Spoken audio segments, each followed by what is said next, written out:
G'day legends and welcome to another RIP episode of the Auntie Donna podcast. This week's episode takes us to the Tokyo Olympics to commentate on sports suggested by our patrons over at patreon.com/AuntieDonna.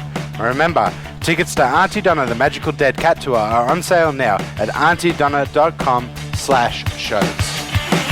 You're listening to the Auntie Donna podcast, the greatest fucking podcast in the world. Brother Mike and Zach and sometimes some guests. We hope you enjoy the motherfucking podcast.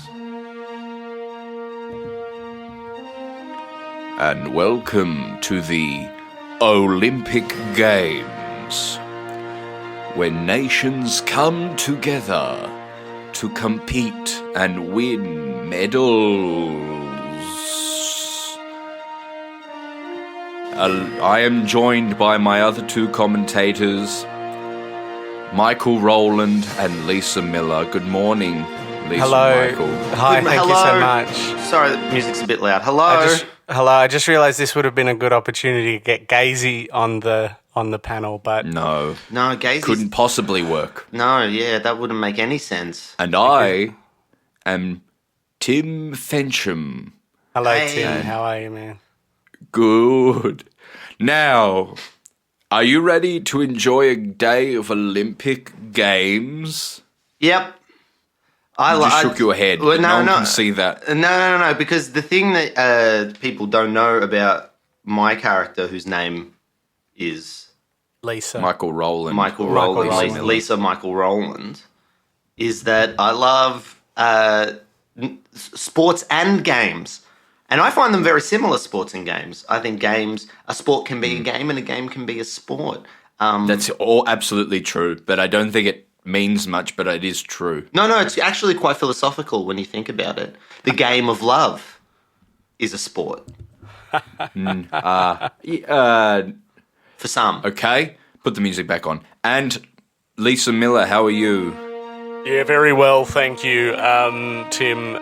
Look, it's been a wonderful 4 days. I think Australia has really put their best foot forward. I think we're seeing an Olympics for the ages. I know we saw the swimming last night, and we saw that coach flipping about, and I certainly broke a few COVID protocols in excitement. Hugs and kisses with the 4 people I was watching it with. You really couldn't. You couldn't script that stuff. It was like a Hollywood movie seeing the girls swim fast. I'm breaking COVID protocols left, right, and centre in my quest for love. Why are you doing that? Well, I've come here to find love. What is this? Well, What is this fucking idiot? I'm in the village. I'm going on dates because What are you doing in the village? I'm just hanging out and It's only for trying to. athletes. You can't go to the village. It's not COVID safe. I'm trying to get a route. It's because that's a game and that's a sport. Does that make sense? What I'm saying? Can you imagine the roots? So many I'm routes. trying to. I can't seem to get one. I'm imagining them every night, and I'm trying to physicalize. I'm trying to manifest it. It's kind of like Play the music. Now, it's a big day of sport. Let's go all the way out. Okay, now we'll go to Tokyo, to the dog grooming. So we're seeing a lot of wonderful dog grooming from Venezuela, where a lot of the South American countries perform really well in dog grooming. I think that's a cultural thing, but also there was an investment from the president of the Venezuela. He saw they won silver in Beijing, and after that there was a real push, a lot of investment in the country, a lot of innovation. They brought in Greg from Britain, the best grooming coach, and here they are. And look at the contestant from Brazil. They've done a poodle cut on a Jack Russell, and it's absolutely wildly beautiful, don't you think? Yeah, it is beautiful, absolutely. But as a former groomer myself, I have to say, A former what? A pet groomer. Oh yes, good, yes. I have to say, that's really not going to perform well. The point system around each dog is very specific. So even though they've done something creatively quite beautiful, and that's going to get them 3 to 4 points, anything below a 14 at this level is not going to get you into the medal tally. And I can't see how they're going to achieve that score with that choice. But I've been proven wrong before. Yeah, most times you are proven wrong. I can't think of a time when you've had an opinion that hasn't then been proven wrong by the judges. We're going to jump back into the dog grooming here, and we're going to cut over to, because we're looking at a final for the artistic wanking. All right, so we've got the contender from Sweden here. Now, they've done something very, very interesting. They have gotten a plastic freezer bag. Now, they filled that with lubricant. They've then gotten 2 sponges. They've put that either side of the plastic bag, kind of to form a makeshift kitchen vagina, kind of like a fleshlight here. They've gotten a pillow. They've asked for a kitchen table. Now, what they've done is they've put their... So it's basically a system of layering. They've got sponge, freezer bag. The weenie is in the freezer bag. They've got sponge. Then the pillow's on top of that. That's all on top of the kitchen table. They're pressing down on the pillow. When you say kitchen table, are you saying a makeshift kitchen table? Or this is an Olympic-approved kitchen table, regulation height, a dining table. They're, of course, only using the front end, sort of where the father or mother or the person at the top of the hierarchy of the family would sit. And of course, maybe we should sometimes say the child as a treat, as sort of like, I'm sitting here, that sort of position at the dining table. And of course, we should say, as opposed to the European Cup of Artistic Wanking, contestants can't supply their own tables. They do have to use regulation tables, which is going to be interesting for this player. The table he usually uses is normally about 2 foot higher. He uses chairs as well. I hope he doesn't do his lower back. He said they've been doing a lot of training with this. And he's going He's now. done many comes on them, but I'm not confident he'll really be able to deliver at the level he needs to get, because they really do need to get 14 points or more to be on that level tally. How have you gotten here? Weren't you at the dog grooming? No, there's just a lot of us. Oh, right. Englishman. So now There's a lot of quietly spoken British people commenting. He's pushing down on the pillow, and he's starting to... Wow. So this is very interesting. Where's this person? What country is this person from? Sweden, I mentioned. Now... Is this the men's? Here's my... Yes, this is the men's. Now, here's my question. He's fucking this thing as if it were a person. Does this count as masturbation? Absolutely. Because he's pushing down on the top and using the pressure... because of table, sponge, bag full of lube. Just as a side note, Mark, did you want to go into detail about where you got this idea from, or did you just want to move on? I'd love to move on if that's possible. Yes. Now, sorry to interrupt. Can I just interject before we go on? I've decided every time I'm going to be the ex-player. So if you ever need any expert advice, if either of you are commentators, just throw to me. Okay. We're just jumping back in here. We're going to go to a final of the convincing your parents to get the vaccine over at another stadium. Let's go there now. Okay. All right, so we're seeing now a third attempt. There's only 3 attempts here at the convincing the parents. This is an interesting choice from Brazil. He started quite low.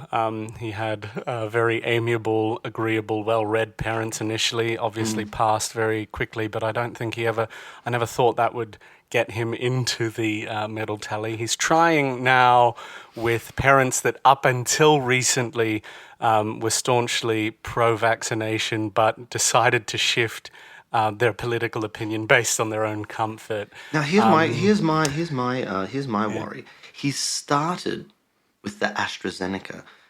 But I would have started with the Pfizer. Now that has been a trend in people trying to convince their parents start with the Pfizer because that is the one that has less negative media around it. And I see for a layperson how that could make sense.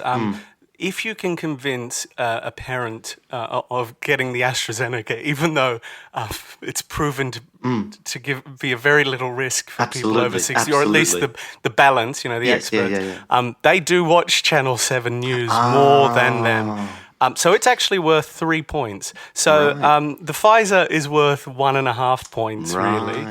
If you can get them on the AstraZeneca, it is a difficult move. But if you pull it off, you're going to be in the top 5 and likely get a medal.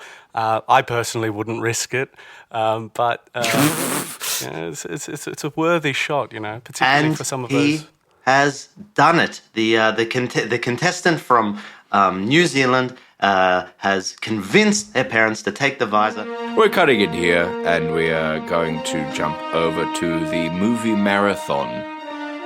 We're here at the movie marathon. Interesting choice. This was, of course, selected by the International Committee for Movie Marathons. It's Scream 1, 2, and 4. The choice to skip 3 makes sense from an entertainment value, but I think it was really at 3 that we were going to see the real champions emerge. So an interesting choice, an easier race, and I think for us watching, probably slightly less entertaining. We're at the intermission here at the moment. People, let's cut over to the contestant from the United States of America and see what they're getting at the candy bar to push themselves through. Scream 2. Scream 2. Hey, can I have some popcorn and soda? Okay, he's gone popcorn and soda. A very traditional choice. I wonder if that will fare well with the judges. Well, of course, the choice of food is really only going to come into play if more than 3 people make it through Scream 4, make it through all 3 movies. That's when, of course, the point system comes into play. And the soda is an interesting choice because my query with that choice is soda 1 isn't going to keep you that well hydrated, but it's going to make you need to do a wee. And if they have to leave halfway through Scream 2 to do a wee, are they putting at risk their chance for gold? Well, that's a disqualification according to Olympics, the International Committee of Movie Marathons. Oh, gee, really? Yeah, I know it seems harsh, but this isn't insane. the amateur games. Mark, these are professionals. These are the best movie marathon goers. But that doesn't mean they don't have the wee. Yeah, but I mean, you hold the wee. You think marathon runners do a little wee in the real Olympics? They don't do a little wee. You got to hold the wee. It's part of the game. Oh, all right. Yeah, but they wouldn't be disqualified if they did have to go do a wee. Yeah, but they'd lose. Oh, no, not if they had a good head start. Of course, we've seen people at movie marathons piss themselves at this level. Perfectly allowed. Strategy. We saw in Beijing 2008, the Canadian contestant that year pissed themselves.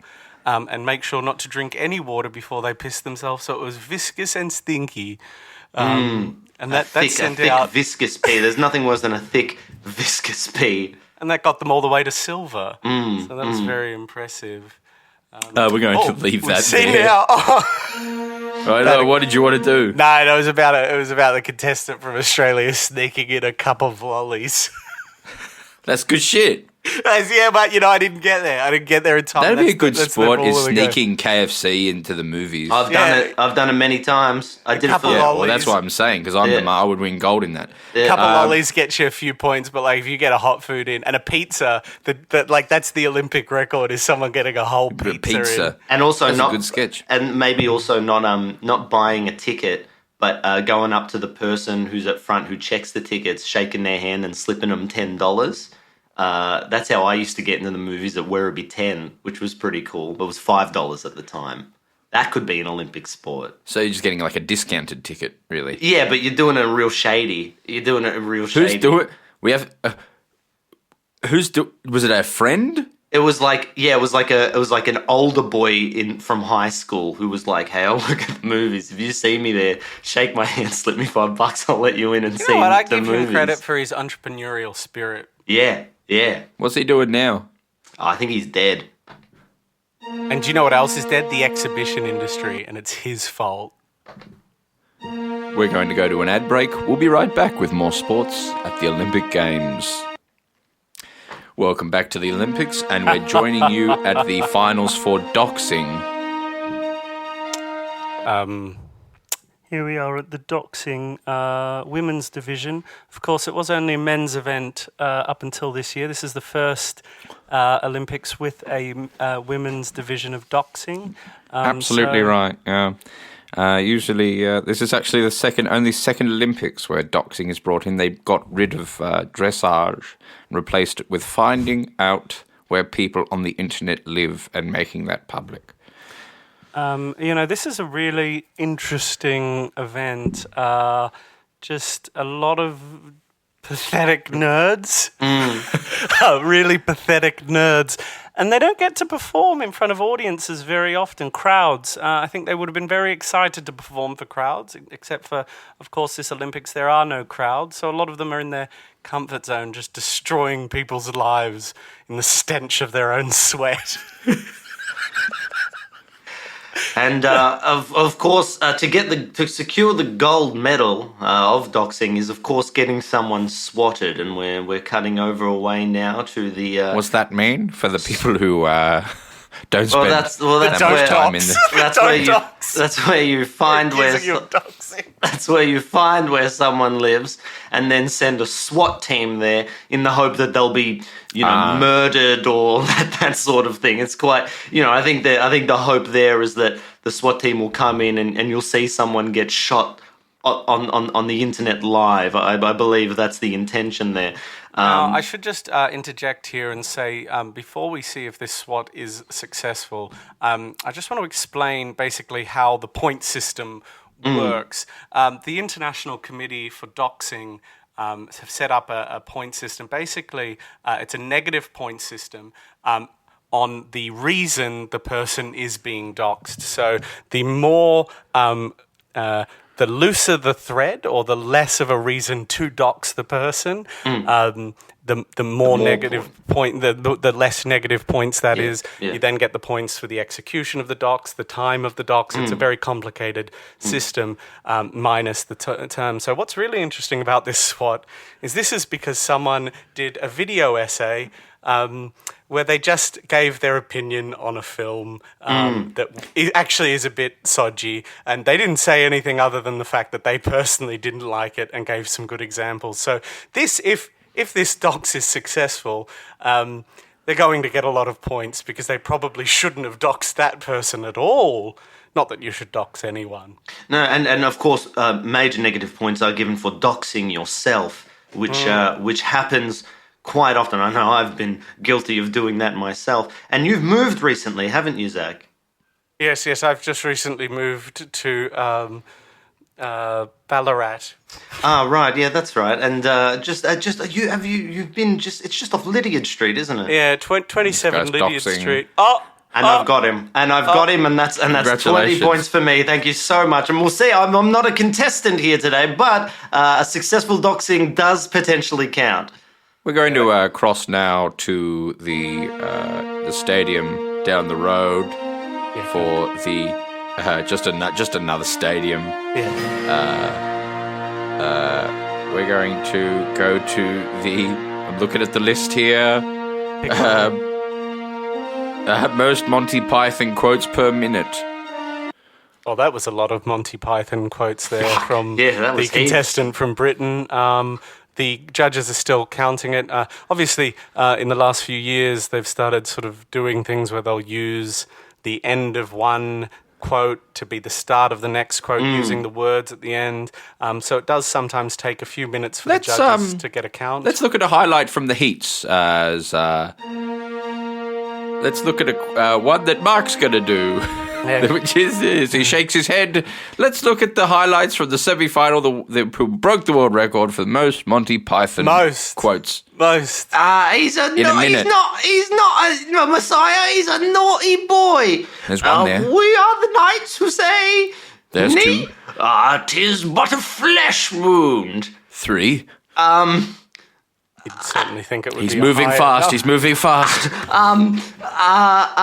The life of Brian. Which was just the name of the film, but I don't think it's said in. So Well, it's in the song. It's in the song at the start. The life of Brian. Okay, so he gets it on. Yeah, that counts. Always look on the bright side of life. Bright side of life, of course, only It's worth not a one parrot. point. It's a naughty boy. That's wrong. He's deducted a point for that. And the marathon, the incontinence one. The one with the marathon. What do they say? Oh, I guess the comment. Well, yeah, you can't. They don't. They're just running and they're pissing their pants. It's very funny. 5, 4. Socrates passes to. And he's done it about 6-ish. Wow. Wow.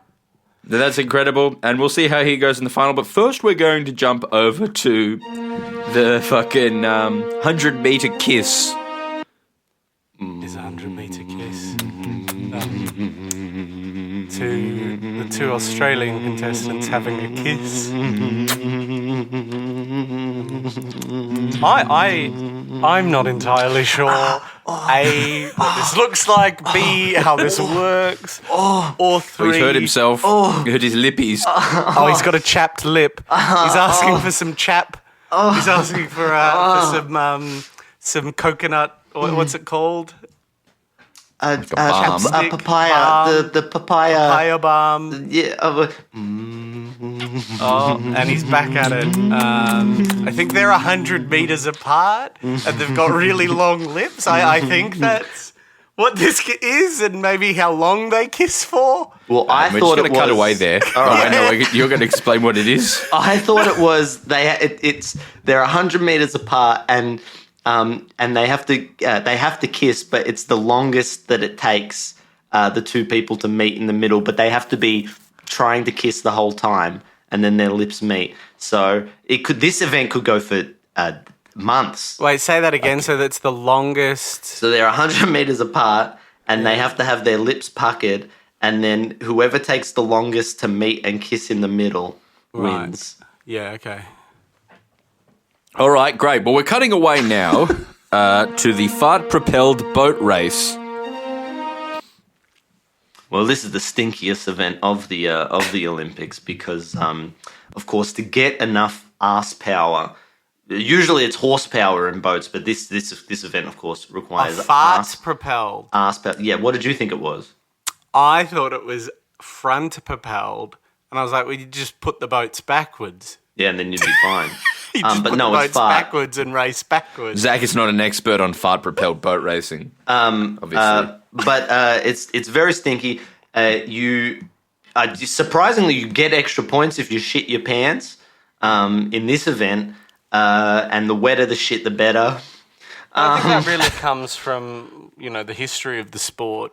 When it was first introduced in Russia in the late 80s, people were shitting themselves a lot, and people were thrown by that. But they've got to understand it's not about how you're farting or shitting or any of that. It's really just about how fast your boat moves after a fart. If shit happens, I mean, that's really ideal. The perfect fart for a boat propel is, I would say, about 20% shit. Now, the shit obviously, works as a cork, and it makes the fart more explosive. obviously, these competitors are eating lots of beans last night, and back in the Olympic hotels or whatever they're called, the village. The village. Let's see. We have the competitor from Canada stepping up here, Jean-Claude Bleu, and of course we have the. And we also have the competitor, of course, from. I'm gonna say. Oh, it says this guy's gone early. He's gone early. the competitor from Cuba. We're just going to go to this race without any commentary now. More beans! Of course, the Frenchman asking for more beans and his teammates shoveling beans into his mouth. I'm not confident that he'll be able to masticize and then turn that into a gas in time, but who knows? Well, with Beans! Well, that's a good sport. Now, here's another sport. We are now going to go to another sport. This sport is calling the 26th contact in your phone and asking for dating advice without being called out for being on the podcast. If they don't answer, close your eyes and pick the random contact until someone answers. Oh, God. All right. 1, 2, 3, 4, 5. Now, we are going to cross now to the first competitor. This competitor from France, Jamie Lee Curtis. Wow. This is amazing. What This is my number? 27th. Okay, and here he goes in a French accent. Hello. Who is it? Hello. How you doing? I'm good. He sounds like Italian man. It's I'm doing a French accent. That sound really helps me. Michelle, I was wondering if... Oh, it's Michelle Brazier. That's very convenient for him. Very convenient. When you want to, get a woman to give you a kiss, what is the best way for this? I think dating the advice, best good dating way advice. is to... She hasn't called him out, but I think she knows she's on the podcast. Dog, and then Or a say, Twitch now stream. gonna have a little kiss. Oui. This. Ask her what she thinks is happening. What do you think see is if- happening right now, This is a big Michelle? moment here. Big moment. I'm assuming this is some sort of podcast. Oh, it's Damn, she got me. Congratulations, Hang up, Michelle. hang up, All right, hang bye. up. I love you. Unfortunately, eliminated there. Unfortunately, the next? representative is the character from. I'm going to help you out. I'm going to say South Africa. Oh no, I need to be doing that with someone else. But all right, here we go.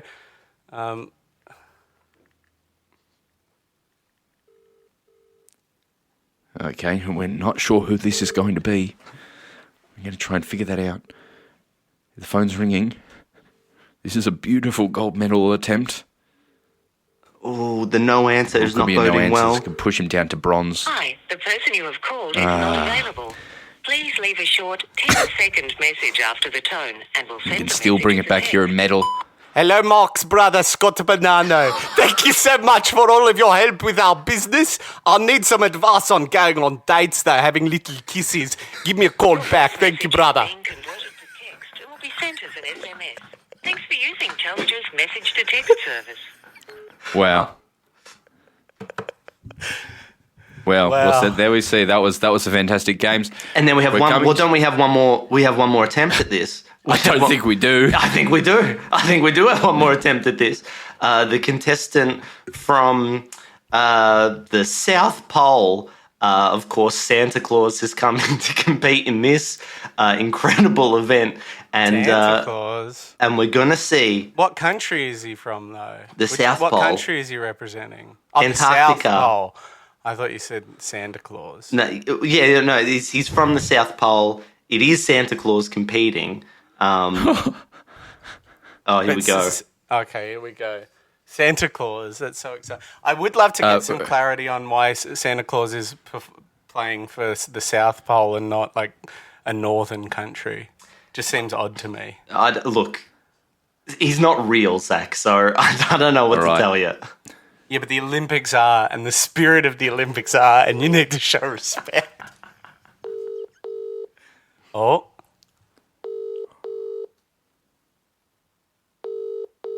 That phone near the microphone.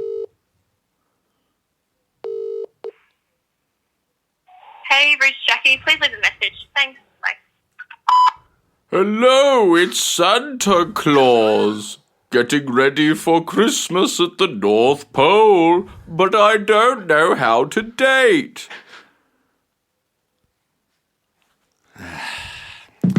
I think that's going to go to the French guy because that was the only one that had someone answer. But Michelle Brazier did know. Thank God Michelle Brazier was the 27th contact in the I may French have fudged contestants. mine a little bit. I gotta be honest with you. I fudged mine a little bit because I haven't talked to Andy Davies in about 10 years.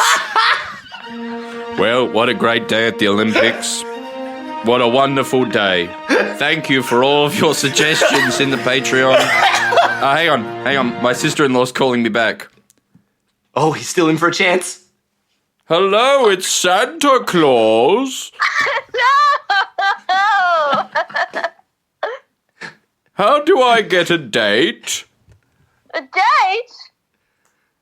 Like the sweet treat or like a lady to dinner? Your lady to dinner.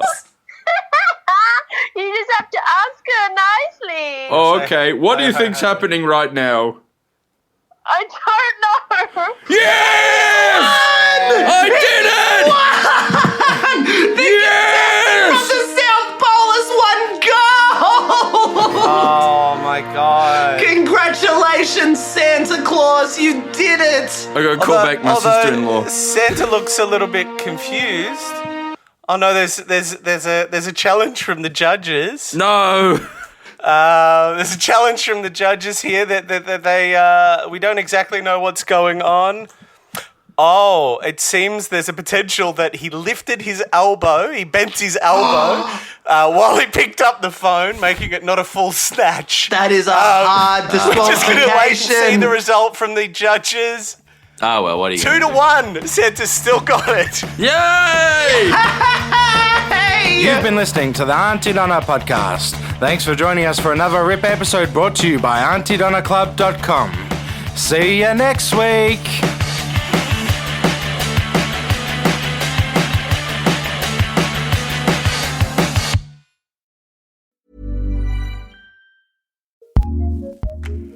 Acast powers the world's best podcasts. Here's a show that we recommend. Hey, this is Cenk Uygur, host of The Young Turks, part of TYT's podcast network. We're the world's most popular progressive news show online. Not a big deal, I'm just saying. And we deliver an uncensored, unapologetic version of the news you won't get anywhere else. And that's really true. You should definitely check it out. So listen to The Young Turks on the Acast app or wherever you get your podcasts.